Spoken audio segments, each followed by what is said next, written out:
వాగ్దానమును పొందిన వారిగా ఇశ్రాయేలులు ఉన్నారు. అయితే ఆ వాగ్దానమును మనం పొందలేని పరిస్థితుల్లో ఒకనాడు ఉన్నాం.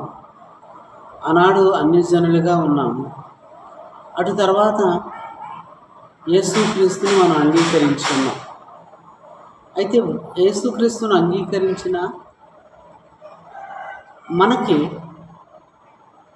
యూతులకి సహపౌరులుగా ఉండలేకపోయిన పరిస్థితుల్లో దేవుడు ఒక అద్భుతమైన సంకల్పాన్ని మనకు అనుగ్రహించాడు.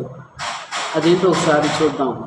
ఆ సంకల్పము మధ్యన ఒక అడ్డుగోడను ఆయన తొలగించాడు. అదేంటో ఒకసారి చూద్దాం. ఎఫెసీయులకు రాసిన పత్రిక 2వ అధ్యాయము 14వ వచనం. క్రీస్తు రక్తము వలన సమీపస్తులై ఉన్నారు.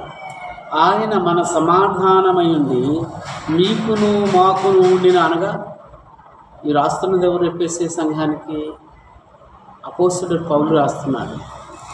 అపోస్తలుడు పౌలు యూదుడు. అందుచేత ఈ మాటలు చెప్తున్నాడు. ఏమని చెప్తున్నాడు? మీకును నాకును మాకును మధ్య. అపోస్తలుడు అయిన పౌలు యూదుడిగా ఉండి క్రీస్తుని అంగీకరించినవాడు, సున్నతి పొందినవాడిగా ఉండి కూడా క్రీస్తుని అంగీకరించాడు. అయితే మనమైతే సున్నతి పొందిన వారిగా క్రీస్తుని అంగీకరించాలి. ఇక్కడ రాస్తున్నాడు, మనము ఇద్దరము కూడా సమీపస్తులుగా ఉండడానికి, ప్రభు ద్వారా మన సమీపస్తులుగా ఉండడానికి దేవుడు కృప చూపాడు అనే మాటను తెలియపరుస్తూ ఉంటూ ఆయనకు మాట అంటున్నాడు. నీకును మాకు మధ్య ఉన్న ద్వేషము అనగా విధి రూపకమైన ఆజ్ఞలు ధర్మశాస్త్రమును ఆయన శరీరమందు కొట్టివేయుట చేత మధ్య గోడను పడగొట్టి మన ఉభయులను ఏకపరిచెను అని అంటారు.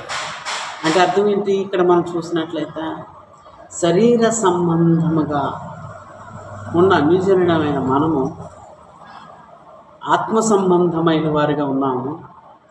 అయితే శరీర సంబంధులుగా ఉన్న ఇశ్రాయేలీయులు, దేవుని సంబంధులుగా ఉన్న ఇశ్రాయేలీయులు ధర్మశాస్త్రము ద్వారా వారు ఆత్మ సంబంధమైన వారుగా తలుచుకుంటూ ఉన్నారు. వారి ఆజ్ఞను బట్టి